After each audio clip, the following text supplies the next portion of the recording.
Seja bem-vindo ao Investidor em Ação. Nós vamos falar sobre a alta do dólar e como essa questão influencia a vida das empresas, das pessoas e principalmente dos investidores. Com a gente aqui, Gilvan Bueno, que é, podemos dizer assim, o nosso consultor aqui de investimentos nessa área aqui para você que é registrado no CRA-RJ ou que acompanha aqui a nossa programação. Seja bem-vindo, Gilvan. Tudo bem? Prazer, grande alegria estar aqui novamente. Gilvan, a gente já começa aí com essa notícia da alta do dólar e eu queria que você falasse de uma forma resumida, porque os impactos são grandes, mas quais principais impactos que essa alta faz, né, no mercado? A primeira questão é que as empresas, elas em alguns momentos possuem endividamento em dólar. Elas acabam utilizando a moeda internacional para construir seus negócios. E à medida que essa moeda aumenta, a dívida das empresas aumenta. Consequentemente, a lucratividade é prejudicada. E no resumo final, as famílias, né, em algum momento terão ali um aumento no custo da sua vida. Leia-se ali, por exemplo, o preço da gasolina, que teve um aumento semana passada. Isso, consequentemente, vai chegar para o investidor final.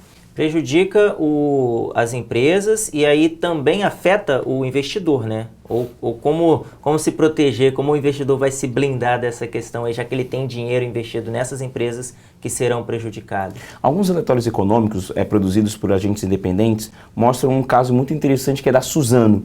A Suzano é uma grande produtora, né, vendedora de celulose, e ela tem um alto endividamento em dólar.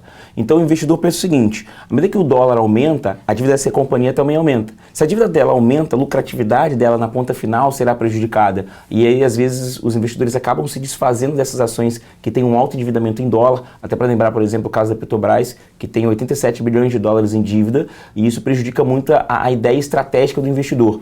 Então, se ele presencia que essa empresa vai ter menor lucratividade, ele acaba se desfazendo dela no curto prazo. Aí a gente tem uma guerra, né? Porque você tem alguém querendo se desfazer e alguém querendo não comprar, se tiver essa visão. Qual seria a melhor coisa? De repente comprar para esperar melhorar? Porque aí agora, né, as pessoas estão querendo se desfazer, o preço talvez caia. E aí você pode comprar e esperar melhorar ou segurar quem já tem. Qual o melhor caminho aí? Alan Greenspan, que foi o presidente do Banco Central Americano, Fed, ele tinha uma frase que era exuberância irracional, né, que é aquela questão de você tentar fazer ali a aquisição. Nesse momento, o administrador, o contador ali, vamos colocar assim, o administrador que tem uma visão analítica de dados da companhia, ele consegue enxergar uma vantagem, porque ele começa a fazer cálculo e ele entende que essa pressão é de curto prazo. Muitos economistas destacam que o preço do dólar deve ser algo em torno de 3,60 e 3,80.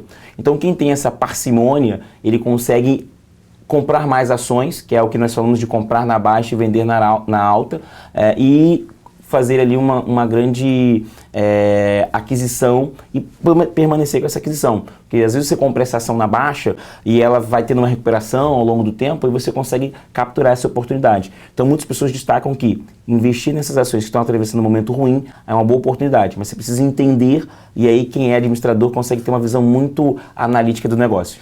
Então, assim, só para deixar claro aqui, eu acredito que a gente não está querendo botar medo em ninguém na questão de investimento por causa da alta do dólar, mas expondo as realidades de acordo com cada perfil. Né? Excelente, esse ponto é importante. Nosso trabalho aqui não é em nenhum momento fazer recomendação de investimentos, mas sim levar para o Brasil e principalmente para os administradores as oportunidades do mercado de capitais. Eu tenho feito uma grande, vamos dizer assim, caravana nos mercados falando sobre isso, e na última semana nós tivemos muito a concretização que o mercado de ações poderá ser um novo objeto de investimento dos investidores brasileiros, porque a taxa de juros chegou a 5,5% e o Banco Central, através do seu boletim, mostrou que ele tende a baixar ainda mais. Então, uma pessoa que tinha o seu capital ali de uma forma muito conservadora, principalmente na poupança e títulos públicos atrelados à taxa de juros, eles encontrarão desafios para ter rentabilidade. Então, ele tem que ter ali um portfólio e uma distribuição com alocação no mercado de ações.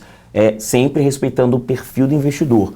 E aí essa questão da alta do dólar, ele é sim um componente de oportunidade para quem enxerga a longo prazo e de risco para quem tem ali um endividamento em dólar. Quais oportunidades pontuais haveria nesse tipo de situação? Primeira coisa, quando você vai falar de investimento, você tem três grandes perfis. não do que vai alocar, mas da mentalidade. Existe um mindset, como eles gostam de destacar, a mentalidade que é o seguinte, é a pessoa que faz hedge, que faz proteção, né? Ele está ali muito para se defender dessa oscilação de preços. Por isso que eu gosto muito do campo das finanças, porque você consegue acompanhar essas transformações. Depois ele tem o arbitrador, que é a pessoa que opera essas distorções de preços, tá? E por último você tem o especulador, que é aquele que está ali tentando capturar oportunidade nesses cenários. Então, de concreto, para quem é especulador, ele vai tentar fazer uma aposta, né, tentando enxergar que possa ter uma maior alta ou que vai ter uma queda nos preços. E ele monta uma estratégia para isso, que é o lado legal. Para quem faz hedge, que é essa pessoa que tem um endividamento em dólar, ele vai usar os derivativos, que é uma ideia de se proteger contra essa variação cambial. E para quem é arbitrador, você não vai acreditar, existe uma operação que ele consegue ganhar nos juros nacionais contra os juros internacionais. Então, as oportunidades para esse perfil são essas. E para quem está tentando fazer um patrimônio de longo prazo, ele precisa olhar a ideia das empresas que vão ser prejudicadas, que podem ter uma desvalorização na Bolsa de Valores e tentar ali enxergar a oportunidade, mas que nós não defendemos. É como eu disse, ele tem que ter relatórios independentes para apoiar essa decisão. E olhar o seu próprio perfil. Agora, a gente está falando muito de empresas que têm endividamento em dólar. E empresas que têm a lucratividade em dólar, serviços essenciais, por exemplo, seria uma boa chance aí de investimento? É uma excelente visão. Existe ali uma coisa chamada balança comercial, que é a exportação menos a importação. Isso também está diretamente ligado ao nosso PIB, né, que é a nossa soma das nossas riquezas através de produtos e serviços. Então, olhando esse componente da balança comercial, é maravilhoso pensar nas exportadoras, porque elas irão vender sua matéria-prima com um dólar mais caro. Então, tem algumas correntes defendendo que isso é muito benéfico. Tá? Então você tem ali Vale do Rio Doce, a própria JBSS, que são empresas que fazem exportação. Então tem que observar. Então o investidor que está chegando no mercado de ações, ele começa a fazer essas leituras. Isso que é o lado maravilhoso da coisa. Ele começa a fazer essas leituras, pesquisar, né, usar ali algumas opiniões embasadas por relatórios, mostrando quais são as empresas que vão se capturar, que vão se beneficiar desse movimento de alta do dólar. Lembrando sempre que eles possam ser, o Josué e nossos assinantes, um movimento de curto prazo. E aí entra a ideia de quem você é. Você é um cara que se defende, você é um especulador. Eu gosto de brincar que é como se fosse um grande jogo de war, né? Um RPG, que você tem que sacar cartas especiais para cada momento. Eu gosto muito desse raciocínio. Só lembrando aqui, as citações que o Gilvan fez não são indicações de investimento, mas são dicas para você perceber o mercado, saber diferenciar quais tipos de empresa podem ter benefícios ou não com a alta do dólar e aí decidir por você mesmo, pelas suas pesquisas, pelo seu conhecimento, aonde você vai investir, como você vai investir de acordo com o seu perfil. Acho que é importante deixar isso claro para que as pessoas entendam que investimento é uma coisa muito séria e que não deve ser simplesmente levadas por ventos de ideias ou por ventos de ideais. Né? É isso, todo esse raciocínio que eu acabei de apresentar, ele é baseado em estudo de casos. As corretoras independentes e as casas de análise independentes ofertam esses relatórios, nós já apresentamos aqui em episódios anteriores, e aí são estudos de casos, então isso que é o legal, assim, voltar e entender como é que foi o comportamento em momentos parecidos. A adrenalina aí. Muito. Agora a gente tem as questões de câmbio para turismo também, as pessoas que compram dólar, vendem dólar ou compram as passagens em dólar. Isso aí também pesa um pouco na hora de investir, né?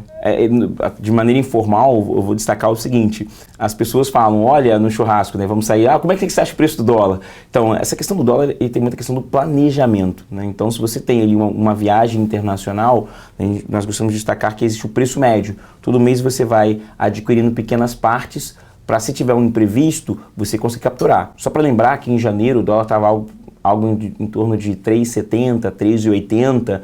Então, se você esperou o ciclo de 10 meses para fazer sua aquisição para o final de ano, você tem um problema, porque ficou mais caro ao longo do tempo. Então, para quem tem viagens internacionais, é interessante começar a programação. Às vezes pode não comprar de maneira integral todo o valor, mas comprar pequenas partes até chegar o momento da viagem. Se deixar para a última hora, pode ser pego desprevenido. Agora, só para a gente fechar aqui, a gente falou de algumas empresas nacionais, que são multinacionais também, mas existem aqueles que investem em dólar, que são em empresas estrangeiras. É um momento de retrair ou seria um momento de aplicar agora mesmo? Essa é uma pergunta muito curiosa, né? Muitos estudiosos e até amigos falam que entender o comportamento do câmbio é muito difícil. O comportamento do câmbio está muito embasado naquela ideia de oferta e demanda. Se você tem muita oferta, o preço tende a cair. Se você tem pouca oferta, o preço tende a subir. Leia-se ali a demanda, a procura por esse bem. Então, o que está acontecendo no Brasil é algo novo. Por exemplo, nós temos a taxa de juros a 5,5%. Nós nunca tivemos esse patamar de juros. Então, o investidor internacional, que ele enxergava o Brasil como um potencial investidor, ele agora tem um novo desafio. O Brasil não oferece rentabilidades tão altas como em 2014, quando a taxa de juros básica na economia era 14%.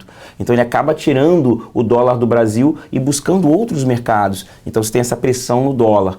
Então, é difícil você ter essa leitura muito clara. As pessoas estão destacando o seguinte: o preço justo do dólar é 3,60, 3,80. Quem tem Twitter, o Banco Central faz uma divulgação toda segunda-feira através do Boletim Focus, que é a reunião de 100 economistas apresentando essa questão de variação do preço da moeda internacional. Então, os especuladores, vamos colocar assim, eles começam a operar esses mercados tentando prever o futuro, que é muito difícil. O ideal é você ter ali uma linha defensiva, ser um cara se protegendo desse mercado e entendendo e sempre estudando muito antes do que você vai fazer, não ser muito impulsivo. Às vezes o investidor ele é impulsivo nessa tomada de decisão e o movimento se desconstrói. Por exemplo, nós tivemos ali no momento das eleições, para finalizar, o dólar chegando a quase 4,40 ou 4,20, se a memória não me falha, depois ele voltou para a normalidade. Então, é um movimento de curto prazo, na opinião de muitos. Muito bem. Bom, então resta aqui o conselho de que os investidores estejam sempre atentos ao mercado, querendo saber mais, entender mais, para poder investir bem, se protegendo. Sim, com certeza, fazendo hedge. Obrigado, Gilvan. Foi uma grande alegria. Mais uma vez, muito obrigado. E você que nos acompanha, muito obrigado pela sua audiência. Fique bem e lembre-se de que investir depende muito do seu perfil e do cenário do mercado que está ao seu redor. E se precisar de mais dicas, nós estamos aqui para te ajudar a investir em ação. Um abraço!